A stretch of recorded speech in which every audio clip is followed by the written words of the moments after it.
오늘 18절에 보면 생각하건대 현재의 고난은 장차 우리에게 나타날 영광과 비교할 수 없다라고 말씀하고 있습니다.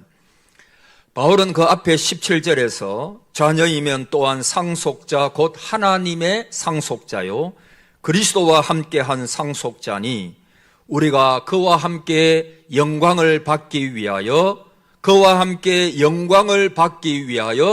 고난도 받아야 할 것이니라 라고 말씀하고 있습니다.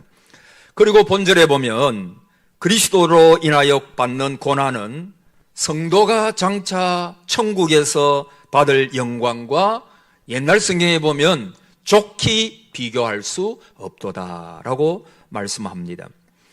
여러분, 바울은 하나님의 신비로운 은혜 가운데 살아서 천국을 구경하고 온 분이지요. 그때의 경험을 바울은 말하기를 그가 낙원으로 이끌려가서, 여기 그는 바울 자신입니다. 그가 낙원으로 이끌려가서 말할 수 없는 말을 들었으니 사람이 가히 이르지 못할 말이로라. 여러분, 천국의 영광을 어떻게 천국의 영광을 사람의 말, 사람의 언어로 다 말할 수가 있겠습니까? 바울이 지금 그 말을 하고 있는 것입니다. 이렇게 자기가 직접 눈으로 하늘의 영광을 보고 온 바울이기 때문에 그는 성도들이 겪는 신앙적인 고난을 천국의 영광과는 좋게 비교할 수 없다라고 자신 있게 말할 수가 있었습니다. 여러분, 성도도 이 땅 위에 살아가면서 많은 고난을 겪습니다.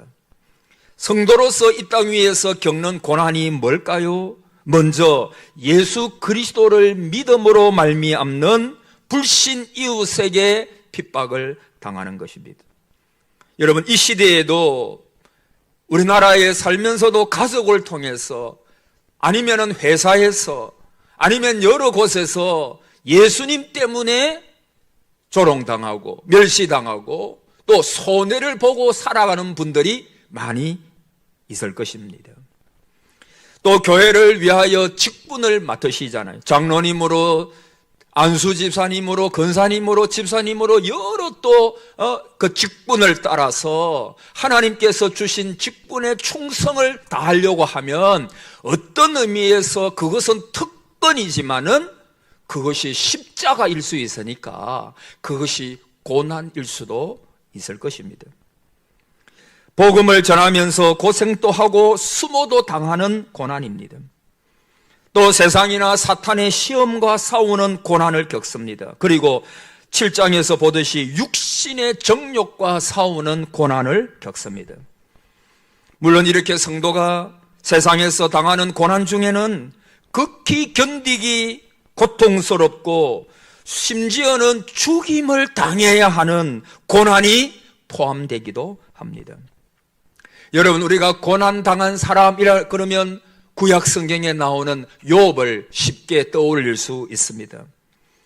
당대 최고의 의인이라고 할 수 있는 욥은 하나님조차도 말씀하시기를 온전하고 정직하여 하나님을 경외하며 악에서 떠난 자라, 그렇게 말씀하고 있습니다.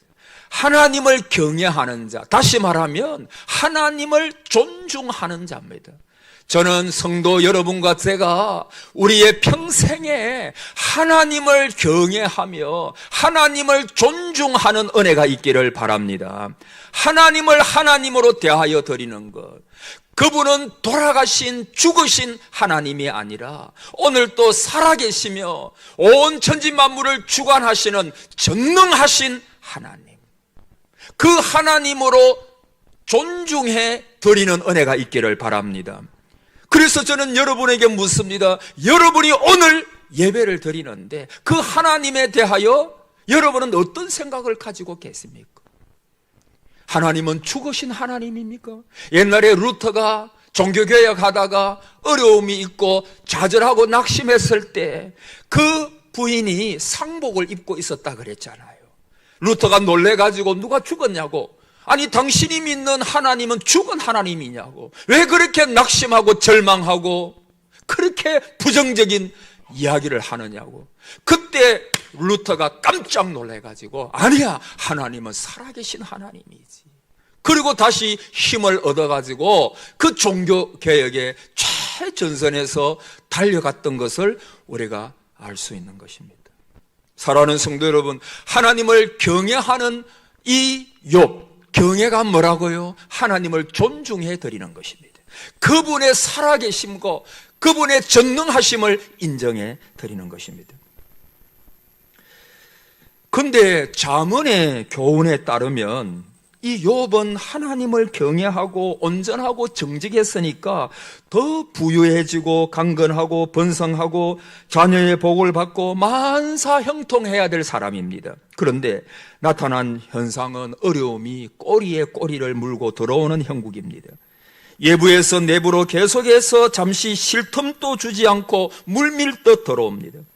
가오가리만큼 큰 고통이 이어집니다. 설상가상입니다. 그 많던 재산을 하루아침에 다 잃어버리고 맙니다.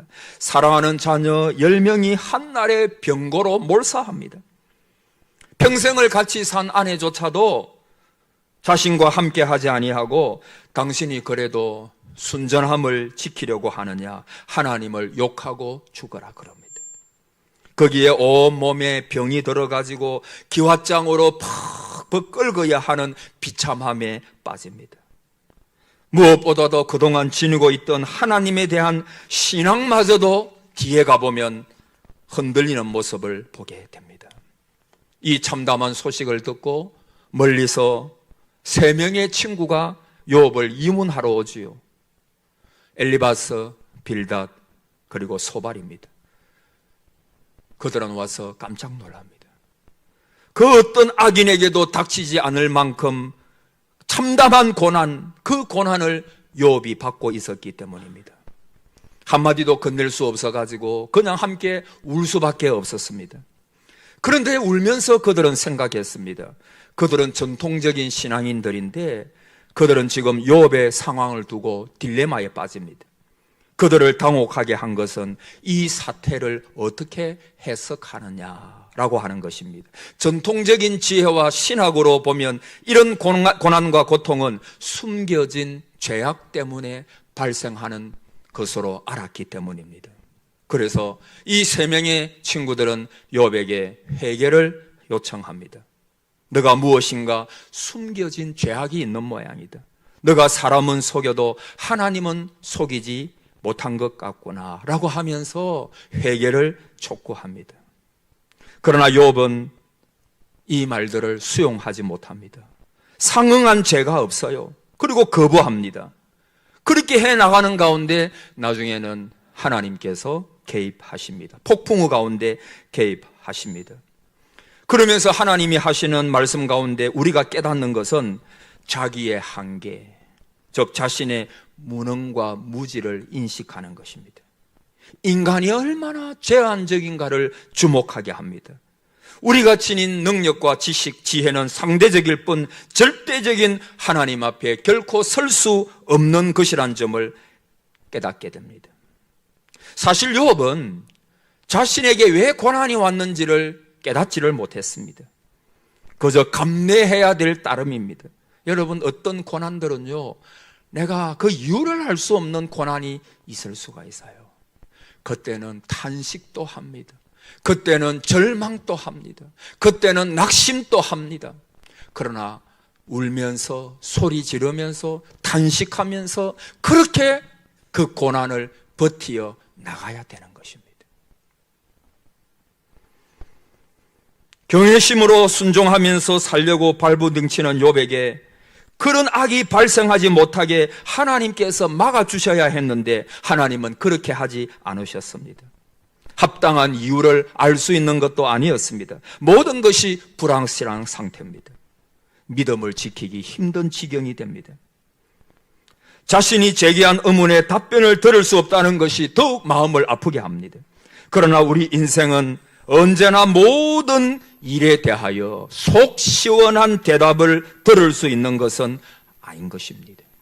그것을 인정해야 합니다. 여러분, 우리가 이 땅 위에 살면서 당하는 고난, 이 땅 위에서 당하는 일들, 많은 것들을 우리가 이 땅 위에서 다 알 것이라고 생각하지 마십시오. 우리는 다 알 수도 없고 또 그럴 가능성도 없는 것입니다. 어떻게 보면 인생은 신비로 가득 차 있습니다. 알 듯 하면서도 모르고 잡힐 듯 하면서도 잡히지 않습니다. 우리는 한정된 시간과 공간 안에 잠깐 존재하고 있고 하나님은 우주와 그 안에 있는 모든 것을 창조하시고 섭리하시고 보호하시고 인도하신다는 사실을 그냥 믿어야 합니다.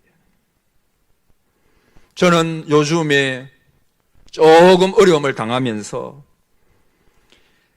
하나님은 나보다도 나를 더 잘 아시며 하나님은 나보다도 나를 더 사랑하신다 라고 하는 사실을 너무나 가슴 깊이 깨닫습니다. 나는 나를 잘 아는 줄 알았어요.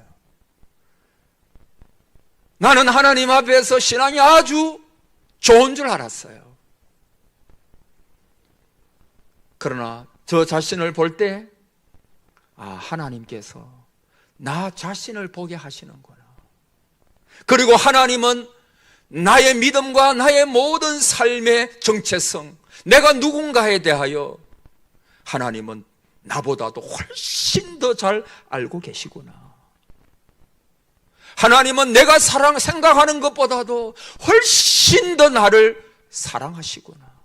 나는 하나님 앞에 얼마나 소중한 존재이구나. 목사이기 이전에 한 성도로서, 한 인간으로서 하나님이 나를 얼마나 사랑하시는가. 조금 더 나아가서 우리 동상재단, 동상교회를 볼 때마다 하나님께서 우리 교회를 얼마나 사랑하시는가. 한번 따라해 보실래요? 하나님은 대책이 있으십니다. 여러분, 하나님은 교회를 사랑하세요. 교회가 손해보게 하지 아니하십니다. 할렐루야. 하나님은 교회를 피로 사신 교회거든요. 피로 사신 교회. 교회가 뭡니까? 여러분 한 분 한 분이 교회잖아요.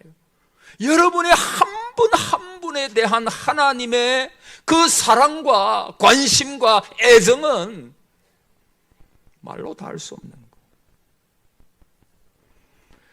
여러분, 우리는 가장 소중히 여길 것을 소중히 여겨야 합니다. 그게 인생의 지혜입니다. 가장 소중히 여겨야 될 게 뭡니까?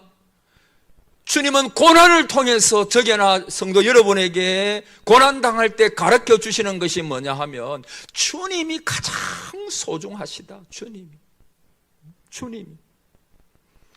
하나님이 내가 이렇게 되고 저렇게 되고 건강하게 되고 또는 복을 받고 자녀가 잘 되고 하나님의 은혜로 모든 일들이 이루어지고 그게 아니라 진짜 중요한 것, 진짜 소중한 것을 여러분 소중히 여기는 은혜가 진짜 큰 은혜예요. 그게 뭐냐 하면 주님을 소중히 여기시는 거예요. 주님 한 분만으로 만족하는 은혜. 그분이 내 삶의 주인이 되시고 내 삶의 모든 것을 인도하시고 내 가정을 돌보시며 우리 교회를 돌보신다는 그 사실을 알고 그분이 소중하고 그분의 교회가 소중하고 소중히 여길 것을 소중히 여길 때 거기에 하나님의 놀라운 은혜가 임하는 줄을 믿습니다. 여러분, 소중히 여길 것을 소중히 여기십시오.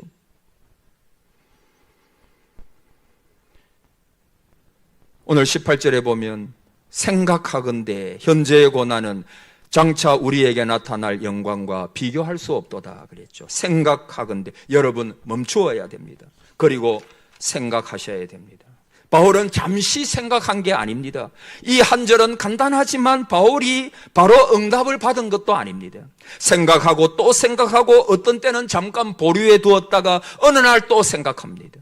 생각하면서 하나님의 답을 얻습니다. 오늘의 인생 문제에 대한 하나님의 메시지를 듣습니다. 이 생각은 잠시의 생각이 아니라 그랬죠. 깊이 생각하는 것입니다. 깊이 인식하고 결론을 내리는 것입니다. 하나님의 음성, 그 뜻, 그 결론을 붙들고 인생을 살아갑니다. 그게 뭐냐 하면 18절에 나와 있죠. 우리는 어려움과 고난이 있을 때 장차의 영광을 생각해야 합니다. 하나님의 영광이 있다는 것입니다. 오늘 또 우리에게 장차 나타날 영광에 저와 여러분의 관심을 집중하라는 것입니다. 그것이 오늘 본문의 말씀입니다. 서대반 집사님이 초대교회 때 하나님의 말씀을 선포하면서 핍박을 받지요. 그 당시 종교 지도자들로부터 맞아 죽습니다. 돌로 쳐 죽임을 당합니다. 도망가지도 않습니다. 싸우지도 않습니다. 그러면서 생각했을 것입니다. 기도하였을 것입니다. 그때 구름을 타고 오시는 인자의 영광을 봅니다. 하나님의 영광을 보는 것입니다. 돌에 맞아 죽으면서도 하나님의 영광, 보좌에 앉아 계시던, 보좌 우편에 앉아 계시던 우리 주님께서 서 계시는 것입니다. 여러분, 그것만큼 영광이 어디 있습니까? 만주의 주 만왕의 왕께서 서대반 집사님의 돌에 맞아 죽어가는 것을 보면서 그 보좌에서 일어나셔가지고 서대반을 보는 것입니다. 그리고 천사의 얼굴을 하고, 여러분 초대교회사를 읽어보십시오. 거기에 보면 초대교회에 핍박받는 많은 사람들이 그 원형 경기장에 들어갑니다. 거기에는 로마의 황제가 앉아있고 많은 로마 시민들이 앉아있습니다. 사자들을 며칠간 굶겨 놓습니다. 굶겨버려요. 그리고 예수 믿는 사람을 거기에 던집니다. 너가 끝까지 예수님을 믿겠느냐? 부인하면 살려줍니다. 그러나 예수 그리스도를 부인할 수가 없습니다. 예수는 나의 주님입니다. 그러면서 이제 그 원형 경기장에 던져집니다. 굶주린 사자가 와가지고 그 성도의 이 허벅지 다리를 물어뜯습니다. 그 다리가, 아침에 말씀드리기 좀 그렇지만 다리가 찢겨져 나갑니다. 피가 응성합니다. 그런데 놀라운 것은 그 발이 뜯겨져 나가면서도 그 성도의 얼굴은 찬송하면서 빛납니다. 여기에 로마 황제와 사람들이, 그들은 죽어가는 사람들의 비명소리, 핏소리를 들으면서 쾌감을 느끼려고 했는데, 인간이 얼마나 악합니까? 그것을 보면서 자기가 카타르시스를 누리려고 했는데, 쾌감을 누리려고 했는데, 아니, 손가락 팔이 뜯겨져 이 발이 뜯겨져 나가면서도 그 얼굴을 보니까 하나님을 찬송하고 있단 말이에요. 이해가 안 되지요. 그래서 로마가 나중에는 많은 지도자들도 예수 그리스도를 믿고 기독교화가 된 것입니다. 바울도 다메섹 도상에서 하늘의 영광을 봅니다. 예수님의 영광을 봅니다. 그런 신비한 체험도 몇 번 하지요. 그는 하늘의 영광에 사로잡힙니다. 아까 말씀드린 것처럼 삼청천에 갔다가 온 사람입니다. 그러니까 이 땅 위에서 당하는 고난과 역경과 그 어려움을 그는 이기면서 둯대를 향하여 달려갑니다. 무엇을 보았습니까? 하늘의 영광. 장차 우리에게 주어질 하나님의 영광을 그가 보았기에 어떤 고난 속에서도 그는 포기하지 않습니다. 역경을 받아들입니다. 기쁨으로. 예수님은 그 앞에 있는 기쁨을 위하여 십자가를 참으사 부끄러움을 개의치 아니하시더니 십자가를 참으사 그 십자가의 부끄러움을 개의치 아니하십니다. 고통스러운 것을 아시면서도 직면하십니다. 예수님의 생각이 어디에 가 계셨습니까? 그 앞에 있는 기쁨을 위하여. 그분의 눈은 벌써 부활에 가 있습니다. 하늘의 영광에 가 있습니다. 그래서 십자가를 지시고 십자가를 이기신 것입니다.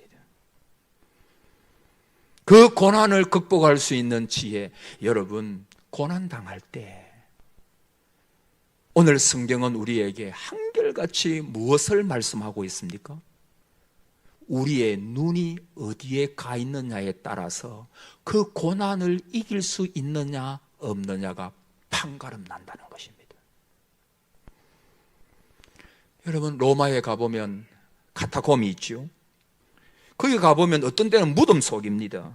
그러니까 안 믿는 사람들은 그 무덤이 꺼림직하고 귀신 또 나올 것 같고 하니까 거기까지 들어가지 않습니다. 한마디로 갈 데가 없어서 이 사람들이 무덤가로 무덤 속으로 들어간 것입니다. 시원해서 들어간 게 아닙니다. 거기 밖에는 안전히 살 곳이 없어서 거기 간 것입니다. 이것이 그리스도인의 삶이었습니다. 이것이 초대교회 교인들의 삶이었습니다. 여러분, 그들 중에는요, 얼마든지 이 세상에서 부귀와 영광을 누리면서 살아갈 수 있는 사람들도 많았습니다. 그러나 그들은 그리스도를 믿고 중생했습니다. 복음을 믿었습니다. 진리에서 생각하고 결론을 내려보니까 살만한 세상이 되지 못하는 것입니다. 땅에서 살면서 변절자밖에 될 수가 없어요. 그때 분위기가 그랬으니까. 로마 황제 그 우상에게 절하지 아니하면, 로마 황제가 주다라고 고백하지 아니하면, 그러나 그리스도인들은 그리스도가 주님이시다, 그리스도가 나의 주인이시다, 이걸 고백하는 사람이 로마 황제가 우리의 주인도 된다, 어떻게 고백할 수가 있습니까? 그러니까 그 세상에 살려고 하면 변절자밖에 될 수밖에 없는 것입니다. 그래서 모든 것을 버리고 오직 하나님이 주신 영광, 우리에게 나타날 영광, 그 소망을 안고 땅속으로 내려가 한평생을 살았습니다. 거기서 찬송하고, 거기서 기도하고, 거기서 말씀 듣고, 그리고 주님께로 갑니다. 여러분, 그 카타콤은요, 신앙이 아니고는 이해가 안 됩니다. 어둠을 뚫고 저 아침을 바라봅니다. 죽음을 넘어서는 세계를 바라봅니다. 여러분, 오늘 설교의 핵심이 이겁니다. 아무리 어려운 고통이 있어도 앞에 있는 소망만 분명하면 그 소망에 이끌려 현재의 고통을 능히 이길 수가 있다라고 하는 것입니다. 그런데 반대로 우리가 바라보는 소망이 헛개비에 불과하고 확실한 게 아니고, 우리가 바라고 있는 미래가 확실한 게 아니라면 현재의 고통을 절대로 이길 수가 없습니다. 그 고난이 무겁게만 느껴지고 허무에 빠져들게 됩니다. 여러분은 사후세계를 정말 믿습니까? 여러분은 천국과 지옥을 믿느냐는 것입니다. 여러분, 결코 잊지 말아야 합니다. 죽음 다음의 세계를 믿지 못하는 사람은 오늘을 사람답게 살지 못합니다. 장차 나타날 영광을 바라보지 못하는 사람은 이 세상 아무리 몸부림쳐봐도 지옥일 수밖에 없습니다. 불교에서 인생은 고해라 그러잖아요. 고해. 여러분, 장차 나타날 영광, 천국, 그리스도가 보았던 영광, 많은 신앙의 용사들이 보았던 하늘의 영광을 저와 여러분이 보지 못하면 현재에서도 저와 여러분의 삶은 절망입니다. 낙심입니다. 조그만 고난이 다가오면 하나님이 살아계시냐 그럽니다. 소망이 분명하셔야 돼요. 소망이.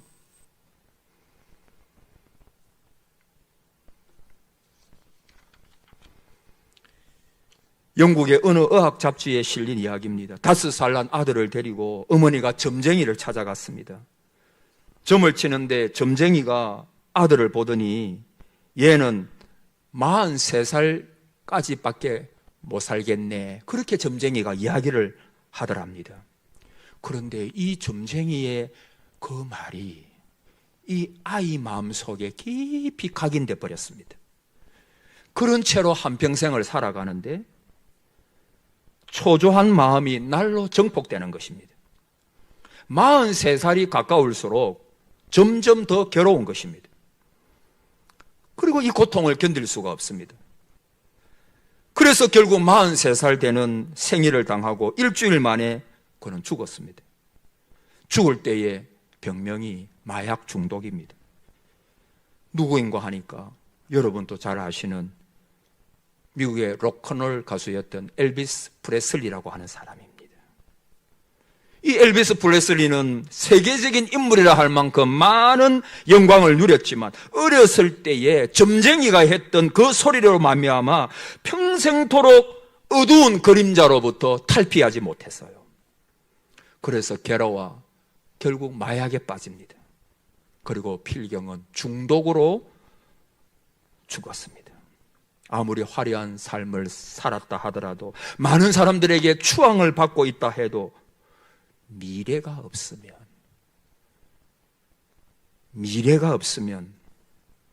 밝은 미래가 없으면 오늘을 살 길이 도무지 없는 것입니다. 그 점쟁이의 한마디에 그가 그렇게 고통스러워하면서 나는 43살 되면 죽는다.